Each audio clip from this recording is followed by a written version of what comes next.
陳都靈飾演過的40部作品全解析，從國民校花到實力演員，她用了整整10年。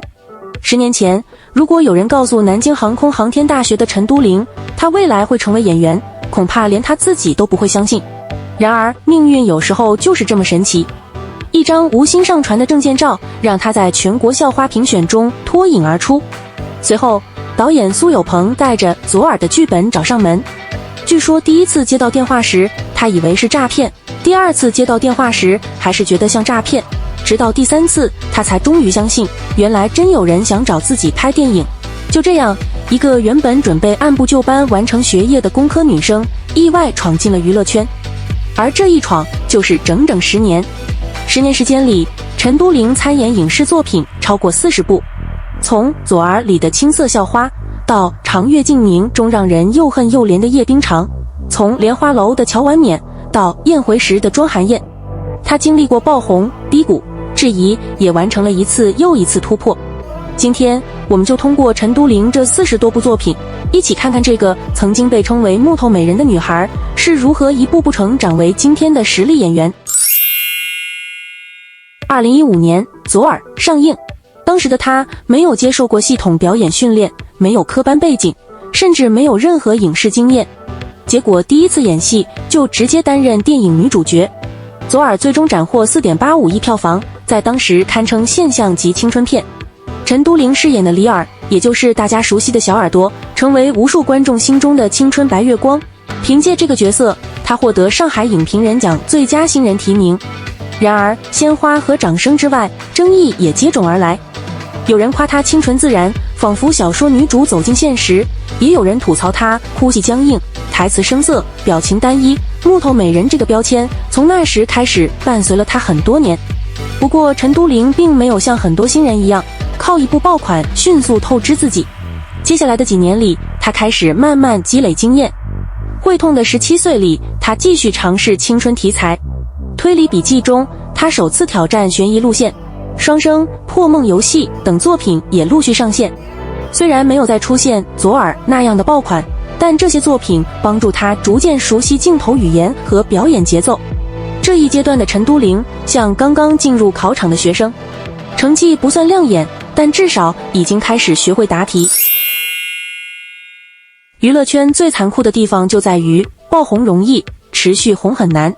進入2019年之後，陳都靈開始遭遇職業生涯第一次瓶頸。《七月與安生》中，她飾演溫柔安靜的林七月；《玉樓春》中，她飾演玉樓春裡的孫有珍；《我們的當打之年》、《這就是生活》等作品接連播出。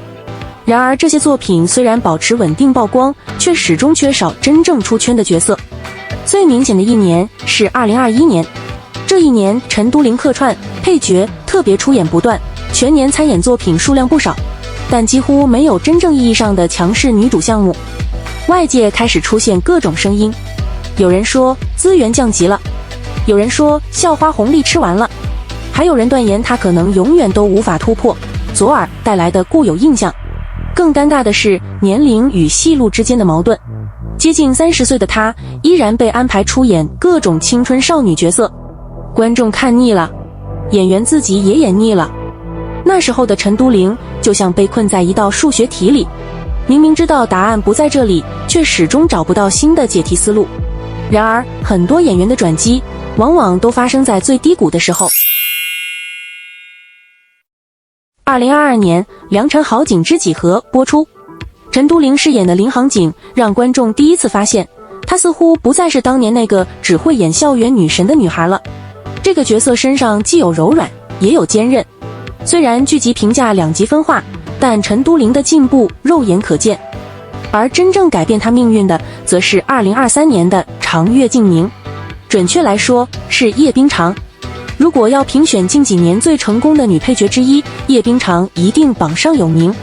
這個角色非常複雜，她不是傳統意義上的惡人，卻做了很多讓人討厭的事。她善良過，也自私過，渴望被愛，卻不斷傷害別人。這樣的角色稍有不慎就會演成臉譜化反派，但陳都靈卻找到了最精準的切入點。他給葉冰裳寫人物分析，研究角色心理邏輯，設計專屬微表情，甚至連每次微笑時眼神的變化都反覆調整。最終呈現出來的效果讓無數觀眾破防。觀眾罵葉冰裳，卻又忍不住心疼葉冰裳。從這一刻開始，大家突然發現，原來陳都靈會演戲。更重要的是，她終於找到了最適合自己的賽道，不是完美女主，而是複雜角色。蓮花樓裡的喬婉冕，溫柔、大氣、克制，一個眼神就能講出角色10年的遺憾與釋然。許多觀眾甚至覺得喬婉冕是近年來古裝劇最有白月光氣質的女性角色之一。隨後，《雲之羽》中的蘭夫人雖然戲份極少，卻憑借短短幾分鐘直接登上熱搜。很多網友調侃，別人用幾十集塑造白月光，陳都靈幾分鐘就夠了。緊接着，《孤舟》裡的張海默再次帶來驚喜。為了角色，他專門學習評彈和方言，不斷豐富人物細節。雖然不是絕對主角，卻依然給觀眾留下深刻印象。這一階段最有趣的現象是，很多觀眾開始出現一種共識：有陳都靈的劇，配角往往比主角更有記憶點。對於演員來說，這其實是一種非常高的評價，因為說明觀眾開始關注角色，而不是單純關注臉。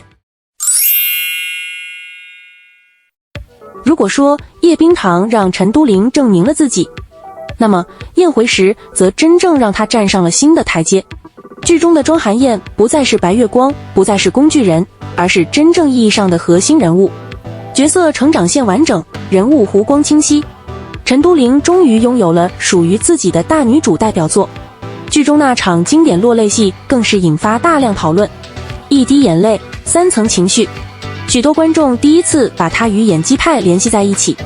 而隨着《翹楚》《月靈奇蹟》等作品陸續播出，權謀、懸疑、奇幻、古裝等不同題材接連出現，可以看出陳都靈已經徹底擺脫了校花標籤。她開始主動選擇角色，而不是被角色選擇。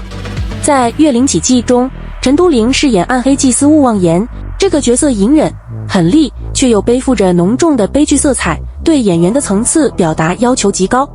陳都靈通過細膩的眼神和肢體語言，將角色的壓抑、執念與脆弱展現得極具感染力，也讓勿忘言成為全劇最具記憶點的角色之一。而在《翹楚》中，陳都靈則迎來了真正意義上的大女主挑戰。她飾演的長公主楚昭，從復仇重生到執掌權柄，完成了一條極具成長感的人物弧光。劇中，她通過極具張力的眼神戲和細膩的情緒轉換，將角色在仇恨、理智、野心與責任之間的掙扎刻畫得層層遞進。